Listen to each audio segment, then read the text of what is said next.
wala quwwata illa billah.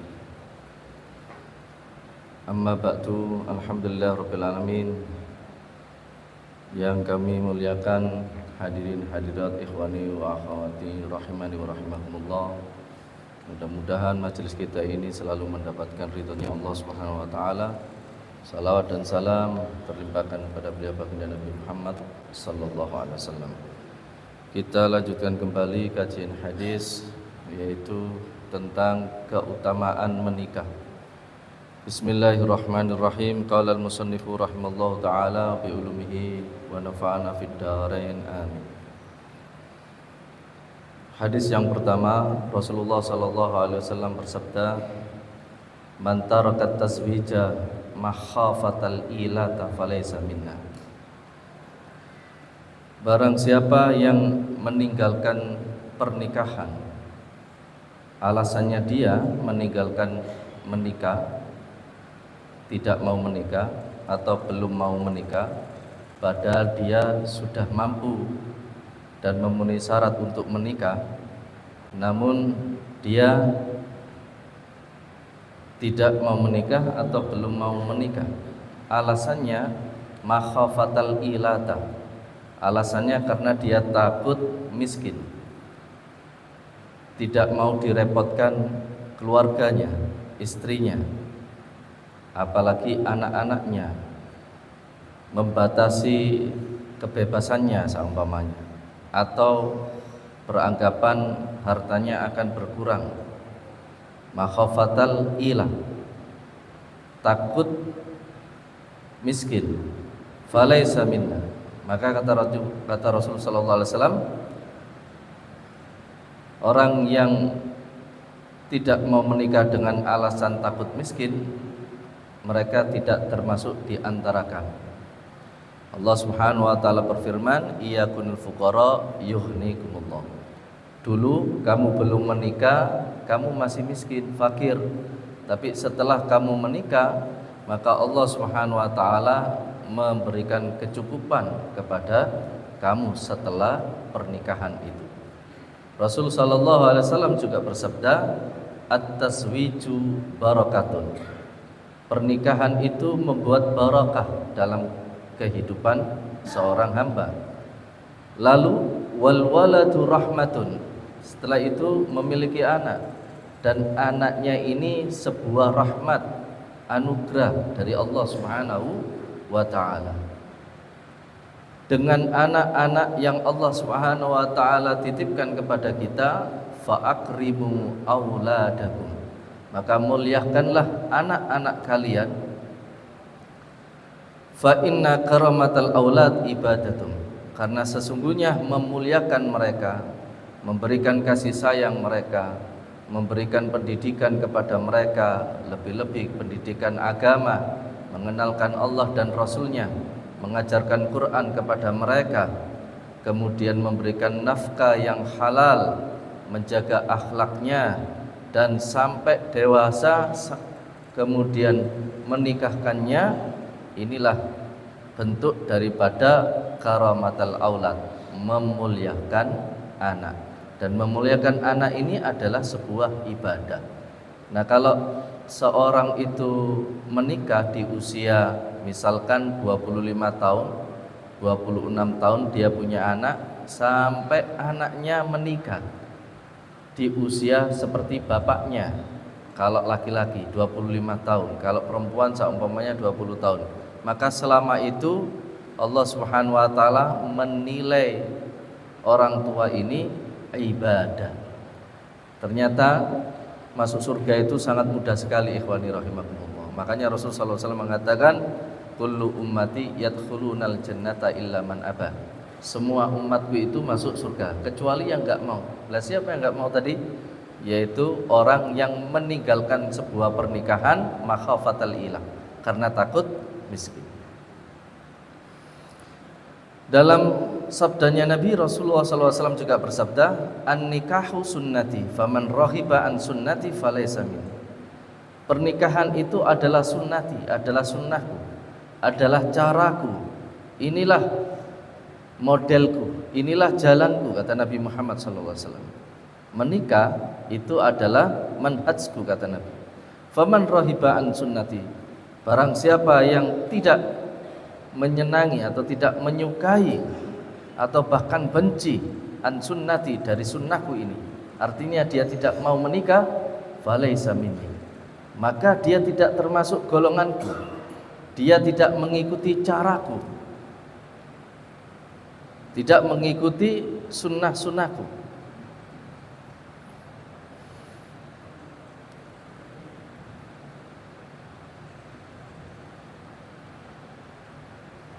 Yang terpenting, alasannya dia belum menikah karena bisa jadi seumpamanya, yang terpenting jangan makhafatal ilal, jangan karena takut miskin, atau mungkin dia belum punya jodoh atau jodohnya belum datang, tapi ada keinginan untuk menikah. Yang terpenting itu.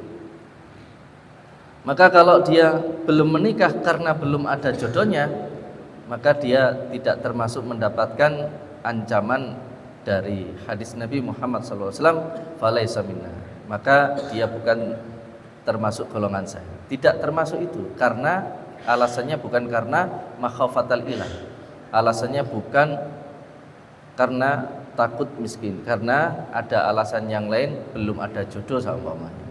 Tapi dia sudah niat, hanya saja dia belum diberikan jodoh oleh Allah Subhanahu wa taala. Wa qala alaihi salatu wassalam, al-harairu salahul baiti wal ima'u fasadul baiti, rawahu Dailami wa salafi an Abi Hurairah. Menikahi perempuan-perempuan yang merdeka, salahul bait, adalah kebaikan di dalam rumah tangga. Wal ima'u fasadul bait, menikahi perempuan-perempuan budak atau yang berstatus budak, fasadul bait, adalah kerusakan dalam rumah tangga. Ikhwani rahimakumullah, hadis ini diperuntukkan di zaman itu karena pada waktu itu masih ada perbudakan, sedangkan di zaman kita sudah tidak ada perbudakan lagi. Maaf, ART itu bukan budak. Maka jangan diperlakukan mereka seperti budak, karena perbudakan telah dihapus oleh Islam. Jadi tidak ada lagi perbudakan. Wa qala alaihi salatu wassalam, man arada ayyalqallaha tahiran mutahharan falyatazawwaj al-harair. Kata Rasul sallallahu alaihi wasallam, barang siapa yang ingin menemui Allah, menjumpai Allah, tahiran mutahharan, hendaknya dia dalam keadaan suci dan mensucikan.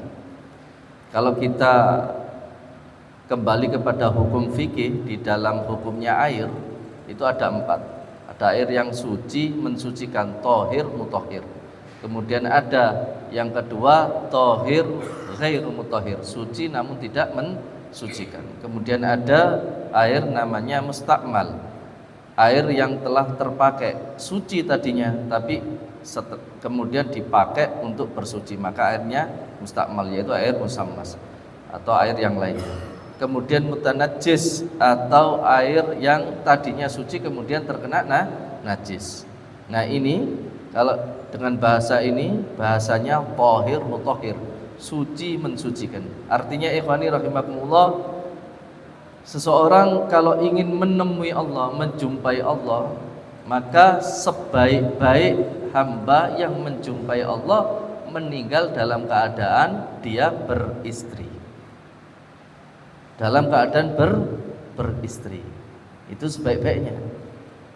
Jangan sampai hamba itu meninggal dia tidak mempunyai istri. Ini sebetulnya panjang bahasanya, tapi tidak cukup dibahas di tempat ini. Rasul sallallahu alaihi wasallam bersabda kembali, iltamisur rizqah bin nikah. Iltamisur rizqah bin nikah. mintalah rizki kepada Allah Subhanahu wa taala, atau carilah rizki kepada Allah Subhanahu wa taala birrizqah. Dengan cara apa? Dengan cara menikah. Dengan cara menikah. Tadi dikatakan dalam hadis yang kedua oleh Rasulullah SAW, at-tazwiju barakah. Pernikahan itu adalah barakah. Wal waladu rahmah, dan anak itu adalah rahmat. Anak itu adalah rahmat. Artinya ada peribahasa dalam bahasa kita, banyak anak, banyak rizki. Banyak istri, banyak yang iri. Iya enggak? Banyak anak, banyak rizki. Banyak istri, banyak yang iri. Ada enggak yang di sini yang banyak istri? Iltamisu ar-rizqah bin nikah. Carilah rizki dengan cara menikah. Nah, ini bagi jomblo, segera untuk menikah, rizkinya akan diperbanyak oleh Allah Subhanahu wa taala. Bagi yang sudah menikah, kalau ingin bertambah rizkinya, ya buat cabangnya lagi. Wa qala alaihi salam, Rasul sallallahu alaihi wasallam bersabda, man tazawwaja faqad utiya nisfal ibadah. Kemudian Rasul sallallahu alaihi wasallam juga menyebutkan keistimewaan orang yang beristri, status yang sudah menikah. Barang siapa yang telah menikah, faqad utiya nisfal ibadah, maka Allah Subhanahu wa taala memberikan kepadanya nisfal ibadah, separuh ibadah. Jadi orang yang sudah menikah itu ibadahnya separuhnya sudah sempurna. Nah, selebihnya atau separuh yang lainnya dengan ibadah-ibadah yang lain. Jadi orang yang menikah itu sudah termasuk menjalankan sebuah ibadah.